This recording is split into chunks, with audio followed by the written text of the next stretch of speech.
అందరికీ వినిపిస్తుందా?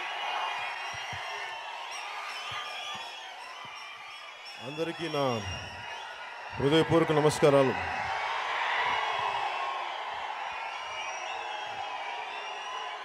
రవిప్రకాష్ గారికి, చౌదరి గారికి నా హృదయపూర్వక నమస్కారాలు.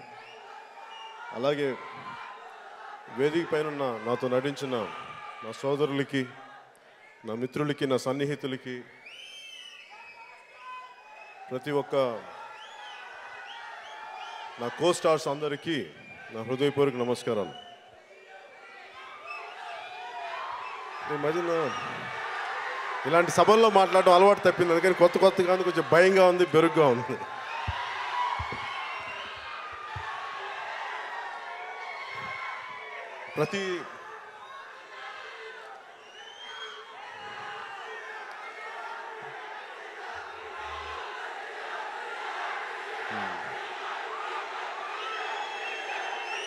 అందరికీ ఇంకొకసారి హృదయపూర్వక నమస్కారాలు, పేరు పేరున ప్రతి ఒక్కరికి. నాకు మీరంటే, మీలో చాలామంది అభిమానులు, మన అభిమానులు రాలేకపోయారు. చాలా చిన్న ఆడిటోరియం అవటం వల్ల మనకు 25,000 మంది పట్టిన ఆడిటోరియం పెట్టుకున్నా కానీ ఇంకా స్థలం సరిపోకపోవడం వల్ల చాలా సమస్యలు ఉంటాయి. కానీ రాని ప్రతి ఒక్క అభిమానులందరికీ పేరు పేరున నేను మీకు క్షమాపణలు తెలుపుకుంటున్నాను.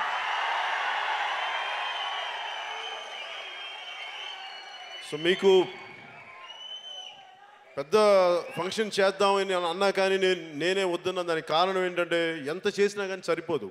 నాకు మీలో దెబ్బలు తగిలినా, లా అండ్ ఆర్డర్ ఇష్యూస్ వచ్చినా, ఇవన్నీ భయంతో మనం ఎంతైతే కంట్రోల్ చేయగలనో, కొంచెం ఇబ్బందులు ఉన్నా కానీ, చాలామంది ఆశాభంగం చెందినా కానీ టీవీలో చూసుకోవచ్చు అని చెప్పి నేనే మీ అందరి క్షేమం కోసం చిన్నది పెట్టాను. కానీ మీ మీద ప్రేమ తక్కువ అయితే కాదు.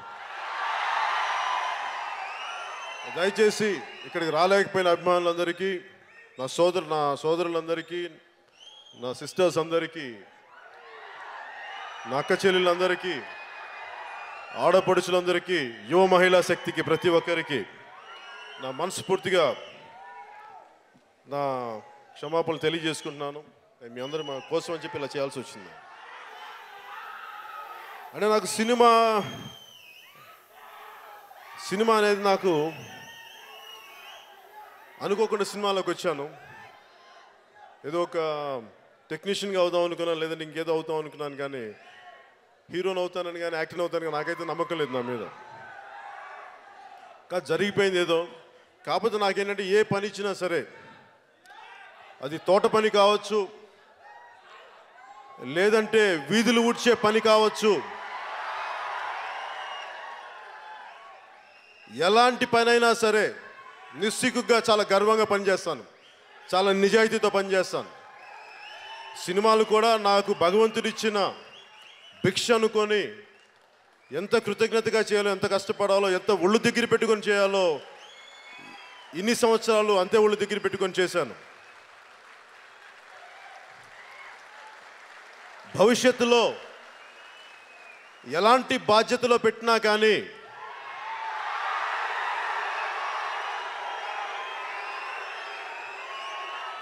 అంటే మీరన్న మాటలు నాకు వినిపిస్తాయి, వినిపించక కాదు. కానీ దాన్ని ఎందుకు స్పందించనంటే, ప్రతిసారి ఏం చెప్తానంటే, ప్రజాక్షేమం కావాలంటే అధికారం అంతిమ లక్ష్యం కాకూడదని నమ్మకంతో రాజకీయాల్లోకి వచ్చాను. జరిగిందా మంచిది, జరగలేదా ఇంకా మంచిది, అంతేగాని దాని మీదే నేను ఉండాలి అని కాదు. మీ అందరి భవిష్యత్తు బాగుండాలి. ఎందుకంటే నా బిడ్డ ఒకటి, మీ బిడ్డలు ఒకటి కాదు, మనందరి బిడ్డలు ఒకటి.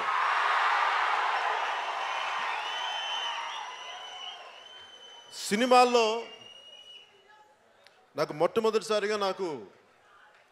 మొదటిసారి సినిమా అయిపోయింది, అక్కడమ్మా ఇక్కడమ్మా అని సినిమా అయిపోయింది. తర్వాత గోకులను సీతని చేశాను.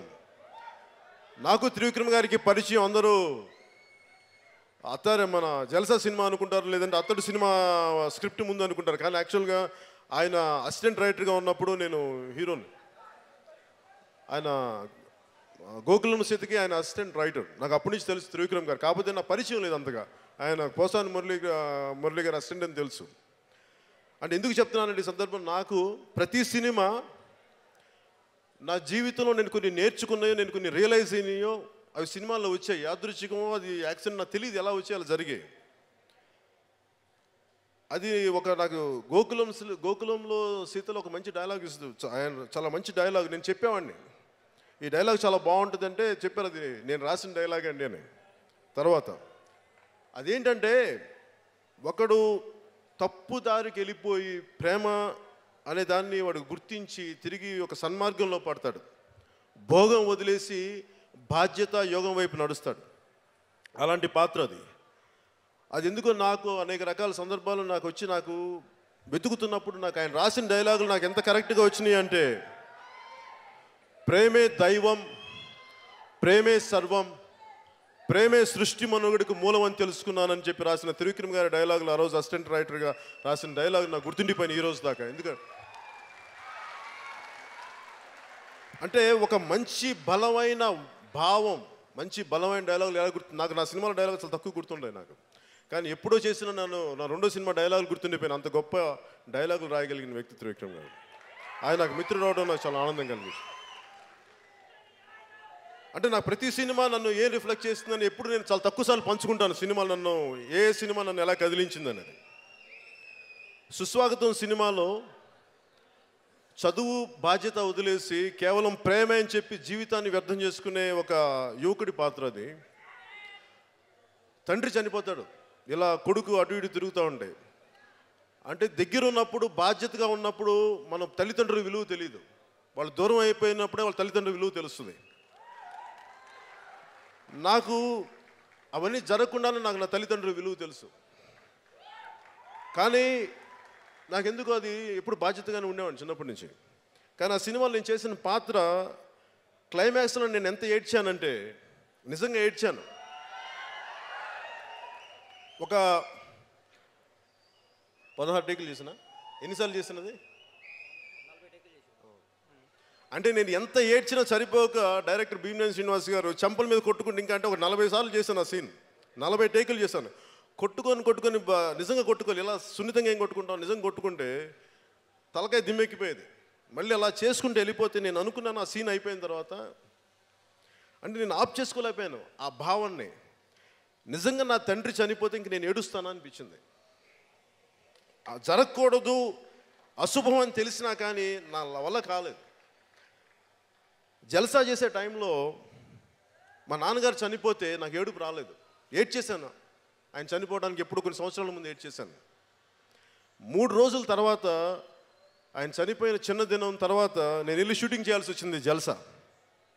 అంటే ప్రతి సినిమా తాలూకు ఏదో ఒక అనుభవం నా జీవితంలో నన్ను కదిలించే సినిమా నేను సినిమాగా చూడలేదు. సినిమా నా జీవితం, నన్ను కదిలించిన సంఘటనలు, నాలో చాలా రేకెత్తించిన భావాలు అలా ప్రతి జరిగినాయి. తొలి ప్రేమ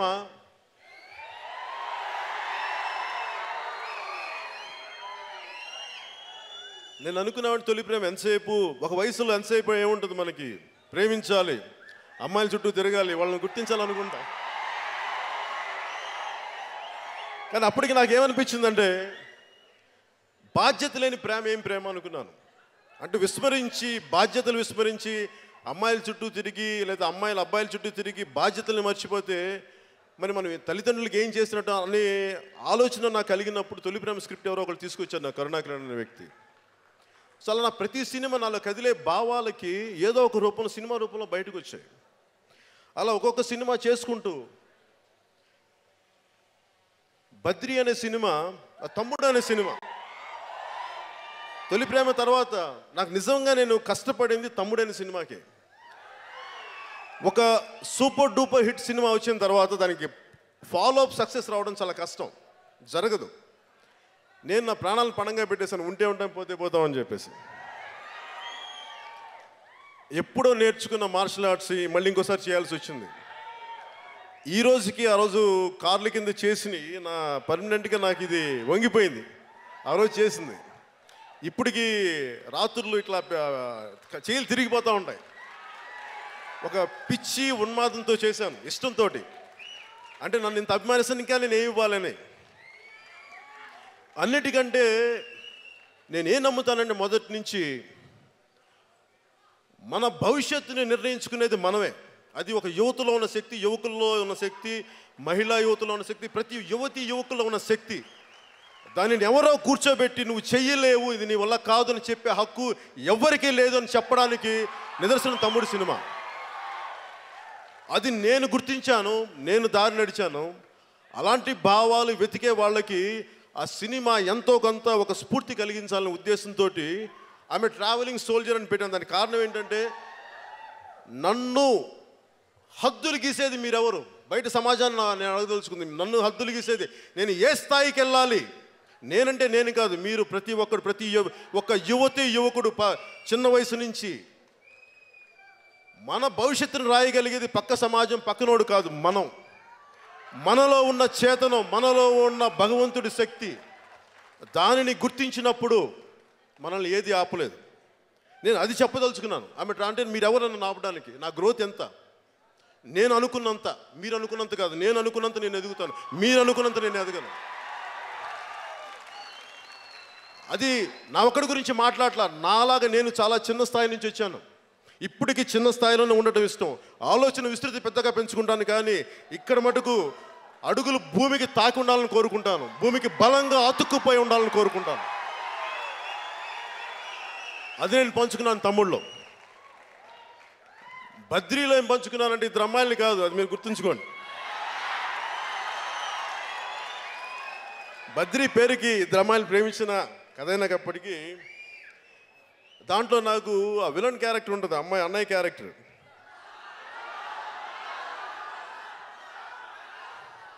నువ్వు నంద అయితే నేను బద్రీనాథ్ అని ఉంటుంది. అది నాకు ఒక డైలాగ్ కాదు. అది ఏంటంటే, ప్రతి ఒక్కడు ఎదిగే ప్రతి ఒక్కడు ఇంకొకటి తొక్కేయాలనుకుంటాడు. ప్రతి ఒక్కడికి అహంకారం ఎక్కువ. నేను ఇంత గొప్పడు కాబట్టి నువ్వు నా కింద పడి ఉండాలి, నువ్వెవడిపే, నేను కూడా అంత, నువ్వు మూసుకొని చెప్పడానికి. అందరం మనుషులు. నువ్వు ఎక్కి కూర్చోడానికి, మా మీద నెత్తిలు ఎక్కి కూర్చోడానికి లేదు. నువ్వు కూడా మాలాంటి సామాన్యుడివే, నువ్వు గొప్పవాడివి కాదు. నువ్వు నంద అయితే నేను బద్రీనాథ్ అన్న పదానికి అర్థం ఏంటంటే, నేను ఎలాంటి మనిషినో నువ్వు అలాంటి మనిషివే. మేబీ నీకు డబ్బు ఎక్కువ ఉండొచ్చు, నీకు అధికారం ఎక్కువ ఉండొచ్చు, ఇంకోటి ఉండొచ్చు, కానీ నువ్వు కూడా నాలాంటి రక్త మాంసాలు ఉన్న సామాన్యుడివి, సామాన్యమైన మనిషివే.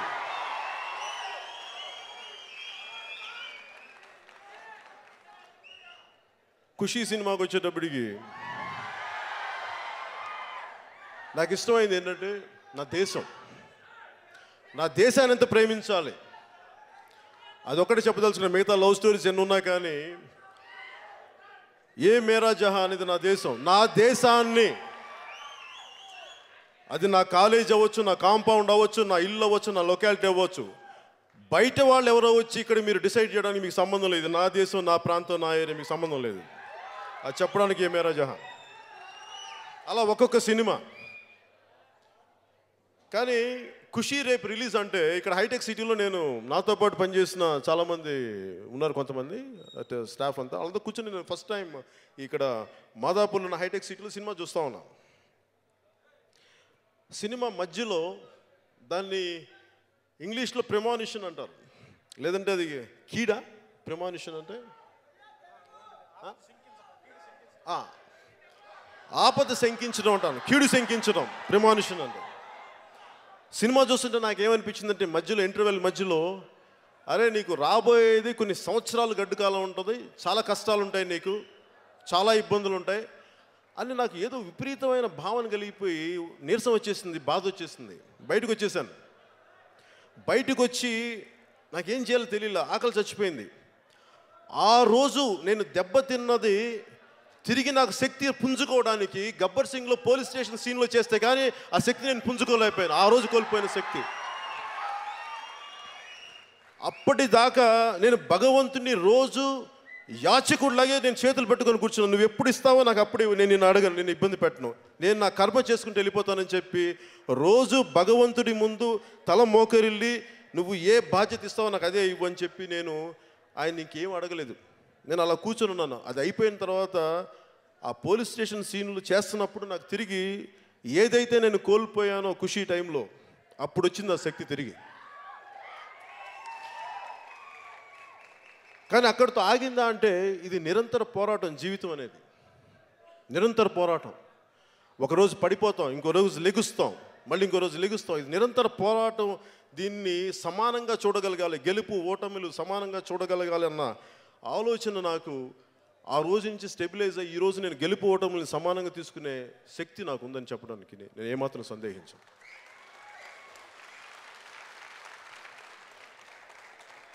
నేను మొన్న హార్వర్డ్లో మాట్లాడుతున్నప్పుడు నేను అందరినీ అడ్రస్ చేసింది ఏంటంటే, యుఎస్లో, I bow to you all with, మీలో ఉన్న దివ్యమైన భగవంతుడి శక్తికి నేను మోకరిల్లుతున్నానని చెప్పానంటే అదేదో డైలాగుల కోసం వీటి కోసం చెప్పి నేను నిజంగా నమ్ముతాను. అది నిజం కాబట్టి, సత్యం కాబట్టి. నేను మొట్టమొదటిసారిగా సుస్వాగతం అనే సినిమాకి పెద్ద హిట్ అయింది. కర్నూలులో ఇన్ని రోజులు ఆడింది ఒకటే థియేటర్లో. అక్కడ ఫంక్షన్కి నన్ను పిలిస్తే నేను అడిగాను, నాకేంటి ఇబ్బంది ఫంక్షన్స్కి వెళ్ళాలంటే. ఎప్పుడు నాకు అన్నయ్య చిరంజీవి గారి ఫంక్షన్సే, ఆయన అభిమానులే. నా ఉద్దేశంలో నాకు ఎప్పుడు చిరంజీవి గారి హీరో, నేను హీరోని కాదు నాకు ఎప్పుడు. అప్పుడు డిస్ట్రిబ్యూటర్స్ని వాళ్ళని అడిగాను, నన్ను చూడటానికి జనం వస్తారు, నేను సినిమా అయితే చూశానేమో కానీ నన్ను చూడటానికి ఎవరు వస్తారని అడిగాను. లేదు సార్, మీరు వచ్చంటే సార్ నేను థియేటర్లో కదా అని వాళ్ళు ఇబ్బంది పడలేక వెళ్ళాను. వెళ్ళకపోతే వీడికి పొగరు, అసలే నా గురించి పొగరు, కామ్గా ఉంటే వీడికి పొగరు అహంకారం అనుకుంటాను. అది పొగరు అహంకారం కాదురా నాయన, నాకు ఎవరితో మాట్లాడలేని తెలియక కామ్గా ఉంటాను. దాన్ని మీ పొగరు అహంకారం నేను ఏం చేయను, నా కర్మ అది, మీ కర్మ, మీరు ఆలోచించుకున్నాను. అంటే ఏ సందర్భంలో చెప్తున్నానంటే, ఆ రోజు హోటల్ నుంచి నేను బయటికి వెళ్తుంటే వాళ్ళు వచ్చి, సార్ రోడ్డు చిన్న ఊరేగింపుగా తీసుకెళ్తాం, కిలోమీటర్లు ఉంటుంది, ఇక్కడి నుంచి 5 కిలోమీటర్లు ఉంటుందంటే, 5 కిలోమీటర్లు అంటే నేనైనా గంగిరెద్దునండి వాళ్ళు తీసుకెళ్తారన్నా. ఇట్లా నాకు ఇబ్బందిగా ఉంటుంది సార్, నాకు తీసుకెళ్ళిపోయి నేను ఇలాగా నేను ఊహించుకోలేకపోతాను. అన్నయ్య గారు అయితే ఊహించుకోలేక, నేను అన్నగారు అయితే ఆ జనం ప్రేమ చూపిస్తుంటారు, ఆయన చెయ్యితే అందం ఉంటుంది, నేను ఇలా కూర్చొని చెయ్యితే ఏమందం ఉంటుంది సార్, చండాలంగా ఉంటుందని చెప్పాను. దయచేసి నన్ను బలిపశువుని చేసేయకండి, మీకు దండం పెడతానంటే వాళ్ళు నన్ను వదలలేదు. నేను నా ఫ్రెండ్స్కి చెప్పాను, అరే వాళ్ళు ఇలాగంటారు కానీ పక్క నుంచి కారు పెట్టి నేను దూకేసి నేను థియేటర్కి వచ్చేస్తాను డైరెక్ట్గా, నన్ను వీటికి బలిపశువులు చేయకండి దయచేసి నన్ను చెప్తే, లోపలికి వెళ్తే రోడ్లు నిండిపోయినాయి, విపరీతంగా ఉన్నారు. నాకు అప్పుడు అనిపించింది, చేతులు ఊపుతా ఉన్నారు, విపరీతం ప్రేమ చూపిస్తుంటే పక్కనున్న తిరుపతి ప్రసాద్ గారు అనుకుంటా డిస్ట్రిబ్యూటర్, ఆయన అంటున్నారు, అండ్ మీరు చేతులు ఊపించండి లేదంటే అందరూ బాధపడతారు, మీ పొగరు అనుకుంటారంటే. సార్ నాకు పొగరు కదా, లోపల భయం వేస్తుంది, నాకు అలా చూసి బిగుసుకుపోయాను. నేను లోపల భయంతో బిగుసుకుపోయిన దాన్ని పొగరు అనుకోవద్దంటే అట్లీస్ట్ నేను చేయగలంటే నేను 2 చేతులు ఎత్తి నమస్కరించగలను వాళ్ళకి, అదే నేను చేయగలను అనుకో. కానీ నాకు నా తండ్రి నేర్పించిన మాటలు గుర్తొచ్చినాయి. సృష్టిలో ఒకవైపు చూస్తే నేను ఒక్కని వైపు ఉన్నాను, అటు సైడ్ చూస్తే లక్షల మంది జనం ఉన్నారు, అంటే మొత్తం అంత జనం ఉన్నారు. కానీ నాకేమనిపించింది, నా తండ్రి మాటలు గుర్తొచ్చినాయి. సృష్టిలో అందరూ సమానమే, నువ్వు ఒక్కడే ఎక్కువ కాదు, అది గుర్తుపెట్టుకో. వాళ్ళు భగవంతుడి సృష్టి, వాళ్ళెంతో నువ్వు అంతే, ఇది నీకు అహంకారంగా ఇది నీ ఒక్కడికి అనుకుంటే నువ్వు నాశనం అయిపోతావు. నా తండ్రి మాటలు నా ప్రతిధ్వనించినాయి. ఆ రోజు నుంచి ఈ రోజు దాకా నేను మీకు ప్రతి ఒక్కరికి పేరు పేరున నన్ను అభిమానించిన వారికి, అభిమానించే వారికి, ప్రతి ఒక్కరికి, సృష్టికి, ప్రతి వస్తువుకి, చైతన్యం మనకి జీవంతో ఉన్న వస్తువుకి, జీవం లేని వస్తువుకి, ప్రతి ఒక్కదానికి నేను శిరస్సు వంచి మోకరిల్లుతాను.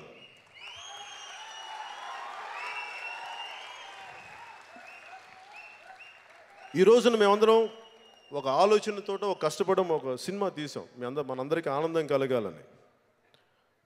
నాకు ప్రతి సినిమా నేను కష్టపడి చేస్తాను, అది నచ్చుద్దా లేదా నేను బయట చెప్పి నాకు ప్రమోట్ చేయడం నాకు ఇష్టం లేదు. మీకు నచ్చితే మనస్ఫూర్తిగా ఇష్టపడండి, చూడండి. నచ్చకపోతే మీరు ఎలాంటి రిజల్ట్ ఇచ్చినా మనస్ఫూర్తిగా తీసుకుంటాం, దాంట్లో ఏమట్టుకు వెనకాడు. కానీ ఈ సినిమాకి శరత్ మరార్ గారి సినిమా చేయాలనుకున్నప్పుడు నాకు అన్ని రకాల మంచి మిత్రుడు ఆయన, సో ఆయన కోసం ఈ సినిమా చేశాను. అలాగే ఈ సినిమాని అసలు ముందస్తుగా రైటర్గా అనుకున్నప్పుడు ఆకుల శివ అనే రైటర్ ఉన్నారు. ఆయన ఈ కథని ముందుగా రాయలసీమ ఒక వీరం అనే సినిమాని దాన్ని తెలుగులో డబ్ చేయాలంటే దానికి ఇలా కావాలని రాయలసీమ ప్రాంతానికి బాగుంటుందంటే ఆకుల శివ అనే రాయలసీమ ప్రాంతానికి చెందిన రైటర్ని అడిగి ఆయన రాసిన దాన్ని చేసిన తర్వాత డాలీ గారు డైరెక్టర్గా తీసుకున్నాం. డాలీ గారు చాలా సున్నితమైన దర్శకుడు, చాలా బాగా తీస్తారు సినిమా. నాకు ఆయన సినిమా ఎందుకంటే గోపాల దగ్గర నుంచి ఆయనలో చాలా సున్నితమైన హాస్యం ఉంటుంది. ఆయన హాస్యం నాకు నచ్చుతుంది. ఆయనతో పని చేయడానికి నాకు ఎప్పుడు ఎదురు చూస్తాను, బాగుంటుంది ఆయనతో అట్మాస్ఫియర్.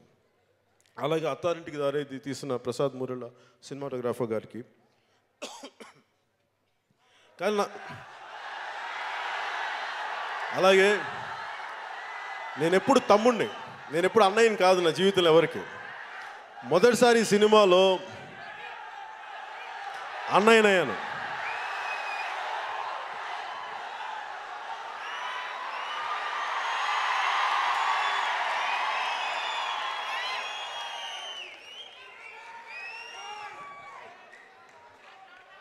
మొదటిసారి ఈ సినిమా పాత్ర ప్రకారం నేను అన్నయ్యనయ్యాను.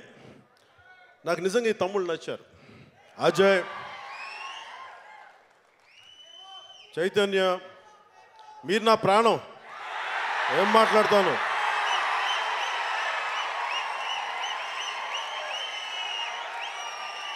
ప్రాణం తమ్ముళ్ళు ఒకటా? ప్రాణం వేరు, తమ్ముళ్ళని చెప్తున్నాను కదా.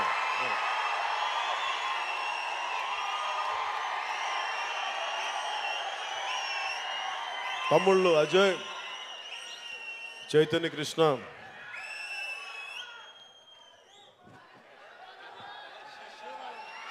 కమల్, కామరాజ్,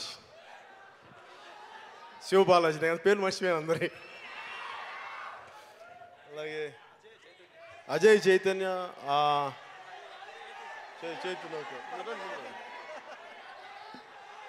అలాగే వీరి మరదలుగా మీరు మీ గర్ల్ ఫ్రెండ్స్ అంటారా? అంటే కథ ఏంటంటే, నాకు అమ్మాయిలంటే ఇష్టం ఉండదు, కానీ వీళ్ళు ఆల్రెడీ ప్రేమలో ఉంటారు. వీళ్ళందరూ కలిపి కాటమరాయిని ఎలా ప్రేమలో ముంచేస్తారన్నది సినిమా కథ. సో వీళ్ళ సినిమాలో వీళ్ళ గర్ల్ ఫ్రెండ్స్ పాత్రధారులకి నాకు అందరి పేర్లు గుర్తులేదు, క్షమించాలి. ప్రతి ఒక్కరికి పేరు పేరున ఈ సినిమాలో నటించిన నటీమణులందరికీ, అలాగే ఫైట్ మాస్టర్ రామ్ లక్ష్మణ్ గారికి, ఎడిటర్ గౌతమ్ రాజ్ గారికి,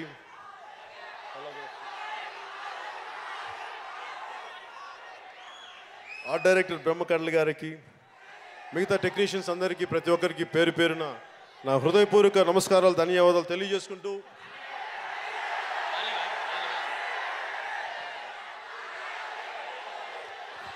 ఆలి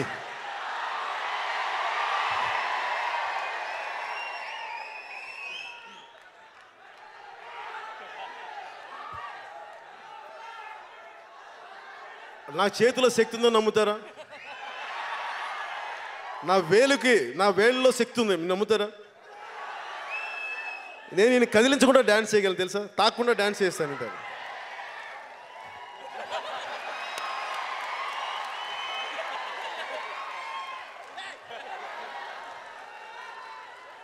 దయచేసి నా వేళలో చాలా శక్తి ఉంది, దగ్గరికి వస్తే ఇలా డ్యాన్స్ చేస్తాను. జై హింద్, గుడ్ నైట్.